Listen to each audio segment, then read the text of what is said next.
everyone, my name is Rathina Gomer. I'm the series director of the Drift League, a FormulaDRIFT Pro-Am licensing series located in Southern California. I'm here with our technical director, Mike Kojima, and today we're going to dispel some of your guys' assumptions on our tech regulations and just explain how we're here to really help you guys pass tech and get to the Pro Series rather than fail you. We're going to be talking about our logbooks and how we make exceptions and hand out waivers to actually get you guys to a point where you can compete in our series. So we're going to go down a list of commonly failed items and address some things. I guess some of the stuff is we're not really interested in being super strict, except when it comes to your safety. Your safety is the number one thing we're concerned about. We want to make sure that all the safety basics are covered, and we're going to be fairly strict about that. But that's the main thing. It's for your safety. So today we invited out one of our competitors, Gerald Hernandez, whose car has already passed our tech. So we're going to chat with him a little bit about what his experiences have been like and go through his car as well. So what has the Drift League done for you as far as passing tech, and did you feel like it was hard or easy, or what was your experience? So far, if you actually email you or Mike, you guys usually tell us if we're having like specific questions, but you worked with me on a couple of things. I had like some fuel safety issue. You said make sure get it corrected for next round, but you guys let me run with it, so which was cool. Alrighty. So thanks for coming out. We're gonna jump in and look at his car and some of the items, and we'll go from there. First things first, we're gonna dive into what it takes to pass our tech in regards to safety equipment. Mike, if you wanna talk a little bit more about that. Okay, well, some of the things I'd like to talk about first is your personal safety gear. Now, it's pretty easy to pass this. We just look for the latest SFI label on there. Besides that, we look if it's gloves, your shoes, or your fire suit. We just make sure that it's not torn or has holes that fire can get into. The helmet, we want to make sure that you have the latest Snell certification, and your Snell sticker is located under the liner of your helmet here. As long as it's rated for auto racing, that's Snell approved, you pass if you have the sticker. So your hard hat, your bicycle helmet's not going to cut it. Some of the other things I think that we've had to work with people a lot is proper seat and harness mounting. Those two things are very critical for your safety, maybe one of the most critical, and maybe one of the things that'll be put to the test, because in drifting, the nature of it, you have a lot of accidents. Right. So we're pretty picky about your harness and seat mounting. We'll gladly help you out. Most harness and seat mounting issues can easily be fixed. Like some guys are able to do it right on the spot with some simple things, even at the event. So that never really prevented anybody from competing, but we are strict on that. Right. I have issued some exemptions. Like, let's say there's a couple of guys that had a harness or a seat that was a couple months out of certification. To me, a couple months out of certification is not that big of a deal. So I gave them a one event exemption that they can compete, just they had to change it by the next event. Right. So something like that, we have some flexibility, but for the most cases, we really want you to have the seat and harness safely mounted. I also want to add that I know sometimes it can be intimidating to really dive in and purchase the safety equipment because of the cost. We do work with Tri-Speed Performance, one of our series sponsors. They have an amazing driver program in place where they're giving amazing and steep discounts on some of these safety equipment. So if you guys are wanting to get involved and safety equipment is what's holding you back, please reach out to us, and then we can put you in touch with the right people and get you squared away. And also, spending a little on safety equipment is a lot cheaper than medical bills and being permanently impaired. And that's the main thing we're looking out for you, that you're protected in the best way possible.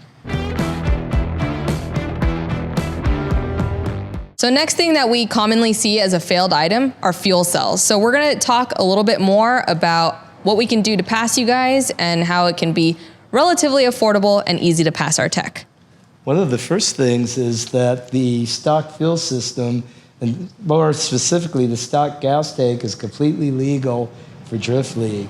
So if you have your stock fuel tank, that's perfectly fine.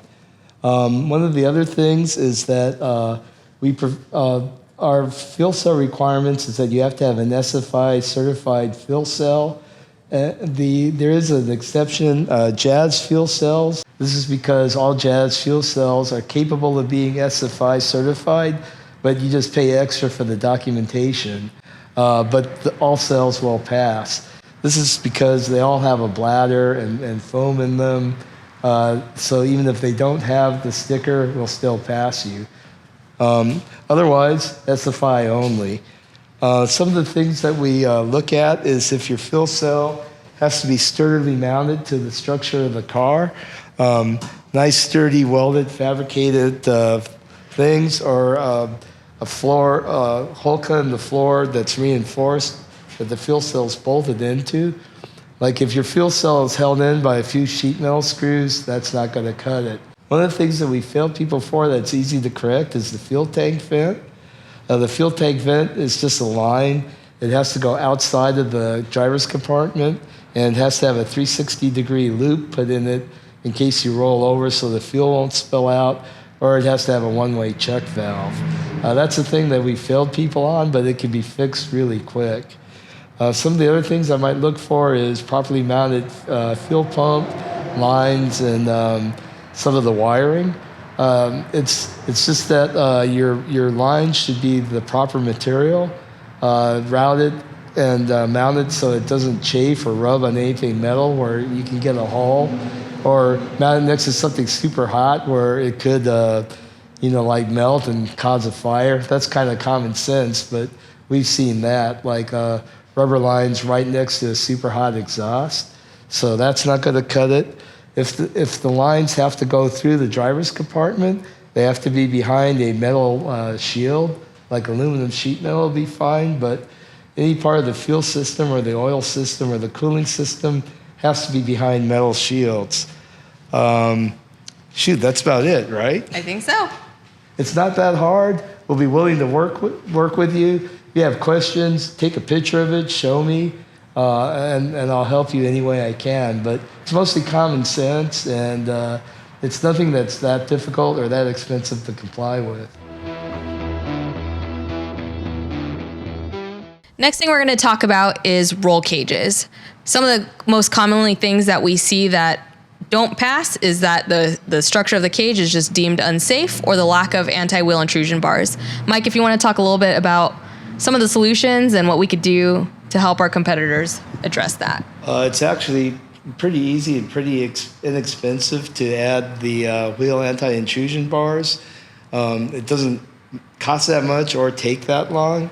And we've actually had a couple of our Drift League competitors spared serious injury because they had the anti-intrusion bars, even like at our last event, right? Yeah.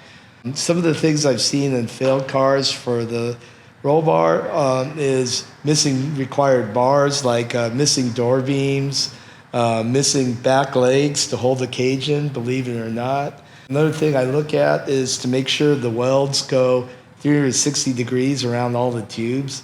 I saw one car that the welds are only welded like less than halfway around the tubes. So the whole upper joints are like loose, and if you rolled over or got into a bad accident, that would just blow apart right there. One easy way to pass our tech, or to make sure you don't run into any issues, is to just go to the driftleague.com and look at our tech book.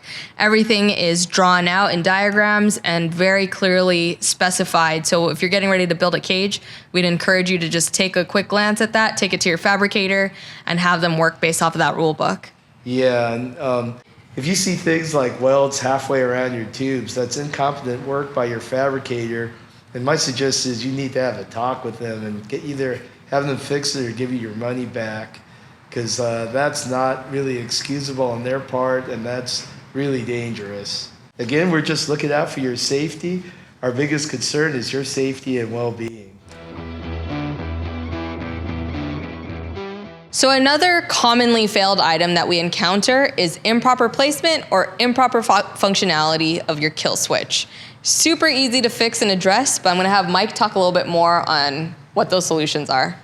For your kill switch, it's pretty easy. Just mount it on the outside where the safety crew can get to it, and make sure it works. Now, a lot of guys get a 2-pole kill switch, put it in line with the positive of the battery, but that disconnects the battery from the car, but when you hit it, the car will continue to run after the kill switch is turned off. Now, you want the car to shut off and totally de-energize so fuel pumps and all that won't keep going. One of the things is you have to get a 4-pole kill switch and hook the alternator into it, so that way it'll kill the engine. Now, a lot of guys failed this part of tech, maybe almost half of them, because they didn't realize that you need to have the alternator in with the kill switch.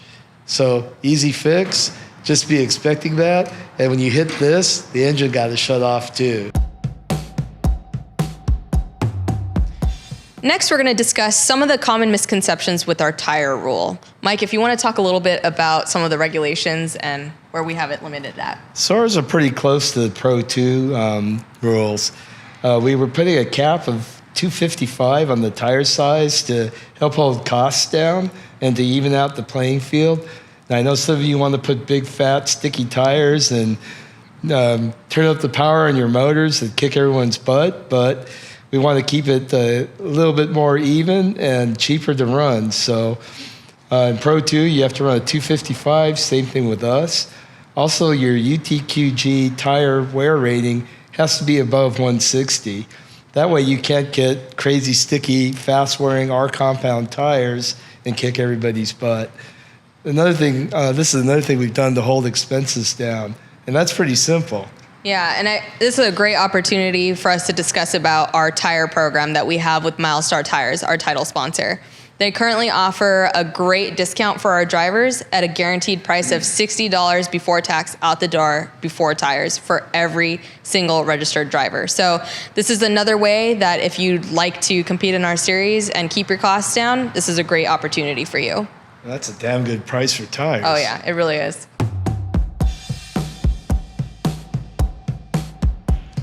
Next, we're going to dive into another commonly failed item, which is the Driveshaft Loop. This is a super easy and inexpensive fix. If you could just talk a little bit more about that, Mike. Well, for most cars, it's pretty easy. Like, you can get this kit from Summit Racing. I think it costs less than $30, and just bolt it in here within 6 inches of the front U-joint, and that takes care of that. Now, there's a few cars that you might have to do something like do some cutting and welding on this. Like some cars like BMWs have small tunnels, and this won't fit. But like any fabrication shop can handle it really easily. And you want to have this because without it, and drifting is really hard on the drivetrain. And if your drive shaft breaks, the drive shaft could whip around and it'll do it with like tremendous force. It could tear through the car and actually cut your legs off or kill you. It's happened before in drag racing and stuff, and then that's why we require it. It's a little cheap piece of insurance that can prevent really horrible injuries to you. Alrighty guys, there you have it. These are the list of our commonly failed tech items. As you can tell, we're here to work with you because we want you guys to pass tech and we want you guys to be safe. We're not here to fail you. We're here to educate you and help you get to a place where you feel comfortable driving. That's what our logbooks are for. We're here to grant exceptions and waivers from time to time. So it's really just a matter of working with you guys. If you guys have any questions, comments, concerns, anything, we are very reachable. You can reach out to us with pictures of your car, with questions about tech, and we will answer you right away and get you back with some good information. If you want information about our rulebook, you can go to thedriftleague.com and you can find everything you need to know there, our rulebook, our code of conduct, scores, dates, schedules, and all of that. We also want to recommend a network of shops that if you do need any fab work done or need anything on your car to be addressed in order to pass our tech, we have some few trusted shops in the area. Those shops being Tri-Speed Performance, Bink Industries, Imagine Garage, and the Pop Shop. So if you guys have any questions at all, visit thedriftleague.com and we'll get you guys squared up and ready for competition.